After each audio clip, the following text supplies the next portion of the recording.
Sausto Valerie B.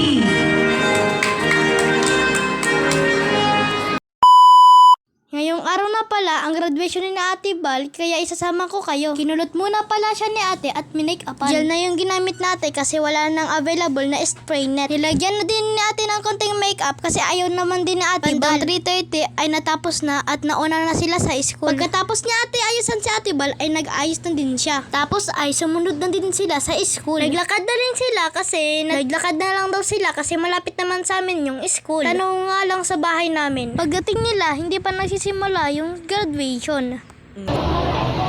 Guys, nilako, i-execute kang Peter pa kami. Nilako siya dyan. Kasi niya,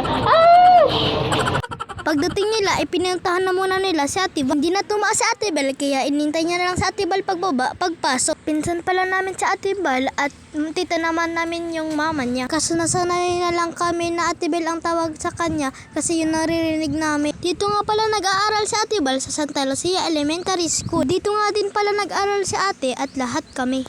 Maya-maya pa ay nagpaso na din sila. Nung nag-practice nga si ate, ang kasama dyan ay si Ate Bal. Next year, ako naman ang mag-graduate sa elementary. Isa-isa na din pala sila nagpaso. Hindi nga ngumiti si Ate Bal kasi ayaw niya yung nilagay na pilik mata. Naglakad na din sila papuntang pavilion para mag-start na ang program. Magkasabay talaga ang lalaki at babae na maglalakad. Mga alas 4 nag-start ang graduation kaya hindi naman masyadong mainit na. Pagtapos nila magpaso, isa-isa. Isa-isa na din nagpaso yung mga teachers. May kanya-kanyang upuan yung mga gagraduate. At sa gilid naman yung mga parents, pero may upuan naman. Pagkatapos magpaso isa-isa, inawit naman yung Philippine National Anthem. after ng pasunod-sunod ng program, nagsalita na din muna yung mga guest speakers. Kagaya lang din naman sa mga karaniwan na graduations. Ito talaga yung masayang part sa pag-aaral, yung mag-graduation. Parang mawawala lahat ng pagod sa pag-aaral. Sumama na din pala si mama at papa, pati na din yung mga kapatid ko. In short, lahat kami andito. At dahil nga na-boring kami kasi hindi pa naman nagsisimula ang program, lumabas muna kami tapos bumili kami ng fishball. Hindi ka taga Magara kung hindi mo kilala si Barok. Isang legend na yan na nagtitinda dito ng fishball. Kahit bata pa ako ay naabutan ko na yan na nagtitinda dito si Barok. Bumalik muna kami sa school para kainin yung binili namin. Ang galing nga kasi kahit nagmahal na yung mga bilihin, hindi pa rin nagbabago yung presyo niya. Tagpipiso pa din. Lumabas ulit kami para bumili ng inumin. Ako na pala yung nag-voice over kasi pagod na yung kapatid. 30 minutes lang kasi to sa akin pero siya isang oras na hindi pa din tapos. Pumasok na pala ulit kami. Hindi pa din tapos magsalita yung mga guest speakers. Nung elementary pa ako, hindi pa masyadong maganda dito and wala pa din yung building na to. Bakit kaya ganun? Kapag may umaalis, gumaganda lalo yung Madami na din palang andito para manood. Si Val na pala dyan yung sunod na tatawagin. Sausto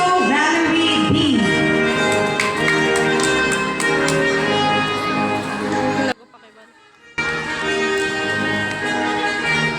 Habana Jolie P. Baw na.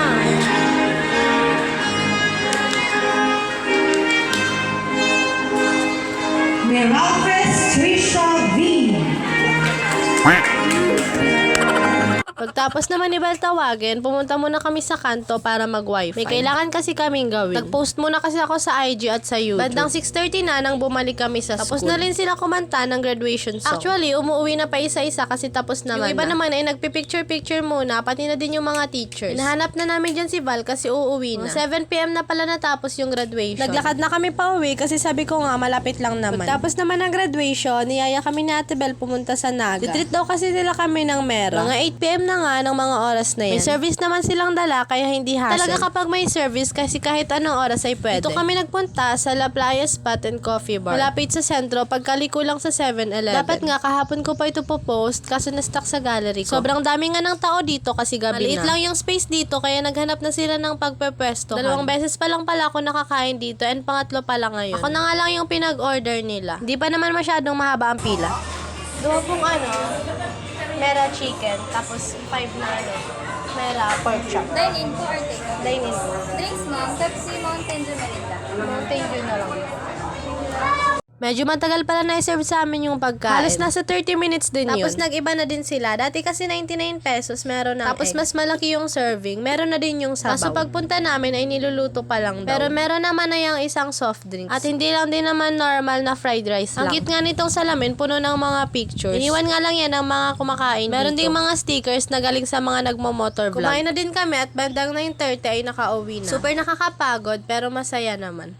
Kung nakaabot ka dito sa last part, thank you so much for watching. See you on my next mini vlog.